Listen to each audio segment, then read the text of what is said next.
नमस्कार दोस्तों, grow with Anjani channel में आपका स्वागत है। दोस्तों, आज का जो हमारा टॉपिक है वो ये है कि 1,000 रुपये की SIP 5 साल अगर हम चलाते हैं तो 5 साल चलाने पर हमें कितना मिलेगा। दोस्तों, होता क्या है कि ये जो 5 साल का जो टाइम है, ज़्यादातर अमूमन ग्रामीण परिवेश में लोग पोस्ट ऑफिस की RD या बैंक की RD, ज़्यादातर वो अपना RD 5 साल का ही रखते हैं, क्योंकि पोस्ट ऑफिस में तो 5 साल का ही है। और जैसे पोस्ट ऑफिस की RD लोग 5 साल की करते हैं, वैसे ही अगर SIP में, म्यूचुअल फंड में अगर आप SIP करते हैं 1,000 रुपये की, तो आपको एवरेज में कितना मिल सकता है, ये जो है प्रश्न कई बार जो है हमारे पास आया क्वेश्चन में। तो हमने कहा ठीक है, हम आपको जो है इस पर भी जो है एक वीडियो आपको बना के दिखाएंगे। यहाँ पे आज दोस्तों हमने एक्सपेक्टेड रिटर्न लिया है 12%।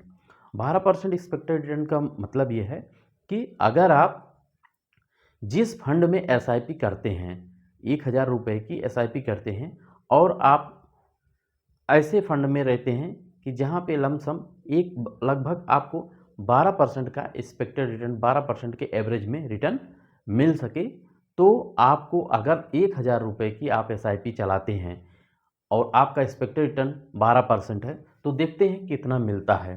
क्योंकि 5 साल आप जब चलाएंगे 1,000 रुपये की SIP, तो आपका इन्वेस्टेड अमाउंट हो जाएगा 60,000 रुपया। ऐसे बहुत सारे इन्वेस्टर हैं जो ग्रामीण परिवेश से हैं और गरीब लोग हैं, छोटे लोग हैं, मिडिल क्लास के हैं, जिनको भी अपनी 1,000 रुपये की SIP चलानी है, तो वो ये वीडियो ज़रूर देखें कि आपको कितना मिल सकता है। यहाँ पे अगर आप 12% का एवरेज लेंगे, क्योंकि म्यूचुअल फंड में एवरेजिंग में SIP में 12% का तो आराम से ही आपका रिटर्न बन सकता है। तो यहाँ पे मैच्योरिटी वैल्यू जो होगी 5 साल बाद आपका 81,189 रुपया आपका मिलेगा 5 साल में। और आप जो रिटर्न एक्यूट कर रहे हैं वो 21,189 रुपया आपको एक्स्ट्रा अर्जित हो रहा है, जो आपको लाभ मिल रहा है, जो आपके फंड में ग्रोथ हुआ है वो चीज़ है। और यहाँ पे जो इसमें जो टैक्स लगेगा वो 2,702 रुपया होगा। और मतलब 27 रुपये में आप जानते हैं कि 1.25 लाख तक रुपए का आपको टैक्स में छूट है म्यूचुअल फंड में, यानी कि 1,25,000 तक आपका जो कैपिटल गेन टैक्स होता है उसमें आपका छूट है। तो यहाँ पे टैक्स लगने का कोई सवाल नहीं है। अब आइए आप देखते हैं कि आपको 12% कैसे मिलेगा। 12% का मतलब ये हुआ, जैसे आप अगर पोस्ट ऑफिस का RD इस समय लें तो करंट में वहाँ का इंटरेस्ट जो चल रहा है 6.7 का रेट चल रहा है वहाँ पे।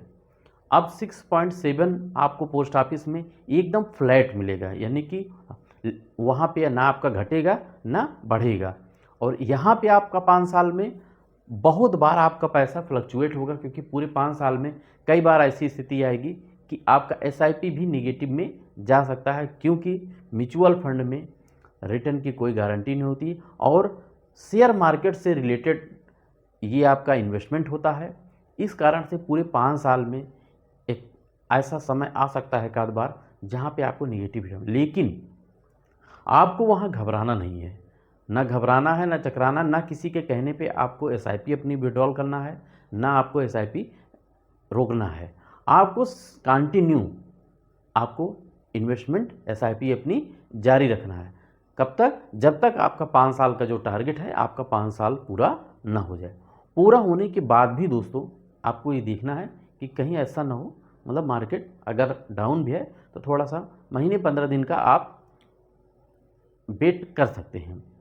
उसके बाद आप देखेंगे कि एवरेज में आपका 12% भी एक्सपेक्टेड रिटर्न हो सकता है, 10% भी हो सकता है और 15% भी एक्सपेक्टेड रिटर्न हो सकता है, क्योंकि म्यूचुअल फंड शेयर मार्केट से रिलेटेड है। यहाँ पे आपको मार्केट के परफॉर्मेंस, फंड के परफॉर्मेंस के आधार पर ही आपको रिटर्न मिलता है। तो यहाँ पर रिटर्न ज़्यादा मिलने के चांस होते हैं आपके पोस्ट ऑफिस की RD की अपेक्षा। तो इसलिए आप अपने इन्वेस्टमेंट को ज़रूर जारी रखें। और जो मेरा लक्ष्य है कि आप घर घर SIP, हर SIP, कुल मिला करके आपको अपने इन्वेस्टमेंट को, अपने SIP को कंटिन्यू रखना है, जिससे आपकी ग्रोथ हो और निश्चित ही आपको पोस्ट ऑफिस की RD से आपको बेहतर रिटर्न यहाँ मिल सकता है। तो इस तरीके से आप एक छोटी भी SIP करके आप देख सकते हैं कि अगर हम 5 साल चलाते हैं तो हमें कितना मिलेगा। तो ये जो कैलकुलेशन है, ये आपका कैलकुलेशन एक सिंपल कैलकुलेशन है। इस तरीके से आपको 5 साल में 21,189 रुपये का ग्रोथ आपको मिल सकता है एक छोटी सी SIP 1,000 रुपया प्रति महीने की SIP से। और अगर दोस्तों यही SIP आपने 5 साल यहाँ तक चलाया और कहीं आप पैसा इसको छोड़ दिए तो ये काफ़ी लंबा रिटर्न, क्योंकि यहाँ पे जो SIP में है आपको फ्लैट इंटरेस्ट ना मिल करके यहाँ पे कंपाउंडिंग का हिसाब किताब होता है।